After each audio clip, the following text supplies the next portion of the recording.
আসসালামু আলাইকুম। চতুর্থ শ্রেণীর গণিত বই নিয়ে ধারাবাহিকভাবে আলোচনা করছিলাম, তার ধারাবাহিকতা 119 নম্বর পৃষ্ঠাটি নিয়ে এখন তোমাদের সাথে আলোচনা করব। দেখি পারি কিনা। এখানের মধ্যে আমাদেরকে সম্পর্ক প্রতীকগুলো বসাতে বলেছে, এগুলো আমরা এখন বসাবো। 0.4, 0.7, তো নিশ্চয়ই 0.7 বেশি হবে, কারণ 7টা 5.6 আর এখানে 6.5, নিশ্চয়ই 6.টা বেশি হবে। 0.1 আর 0, নিশ্চয়ই 0.1টা 0 থেকে বেশি হবে। 11 আর 1.1, নিশ্চয়ই 11টা বেশি হবে। এখানের মধ্যে 10 ভাগের 5, তাহলে এই দুটোটা সেম। এখানেও এটাও মানে 0.5, এটাও মানে 0.5, তাহলে এখানে হলো সেম। 0.7 আর 10 ভাগের 3, তো 10 ভাগের 3 মানে 0.3, নিশ্চয়ই 0.7 0.3 থেকে বড় হবে। 0.1 0.3, তাহলে এখানে হবে এটা বড়। 10 10, আমরা যদি এটা কাটাকাটি করি তাহলে 1, তার মানে 1 = 1।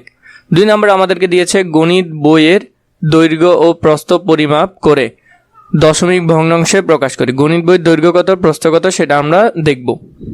দৈর্ঘ্য হলো 24.2, তাহলে আমরা লিখলাম 24.2, তোমরা প্রয়োজনে স্কেল দিয়ে মাপবে। আর প্রস্থ হলো 18.3, তাহলে এটা তো প্রয়োজনে তোমরা মাপবে, মেপে তোমরা চাইলে লিখতে পারো। 3 নম্বরে 0.8 এবং 0.2 এর যোগফল নির্ণয় করি।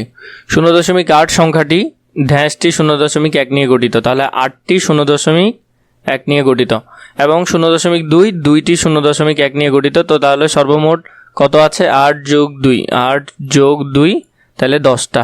কয়টা? 10টা। আর যদি 10 হয় তাহলে হবে কত? 1.0। তো 0.0 হলে দেওয়ার প্রয়োজন নাই, তাই আমরা দিচ্ছি না, ডিরেক্ট 1। 1.9 এবং 0.6 এর বিয়োগফল নির্ণয় করি। 1.9 মানে 19টি 0.1 নিয়ে গঠিত, আর 6 মানে 6টি, তাহলে 19 থেকে যদি 6 বিয়োগ করা হয় আর থাকবে 13টি 0.1। তো 13টি থাকা মানে কি 1.3 থাকা। 5 নম্বরে দিয়েছে নিচের খালি ঘরগুলো পূরণ করি। তাহলে 6 আর 8 যোগ করলে 7 × 14, 14 এর 4, হাতে আছে 1, 7 আর 1 8, 8 আর 2 10, তাহলে 10 হলে ডিরেক্ট 10 বসে যাবে এখানের মধ্যে। আর এখানে দশমিক আছে, দশমিক বসে যাবে।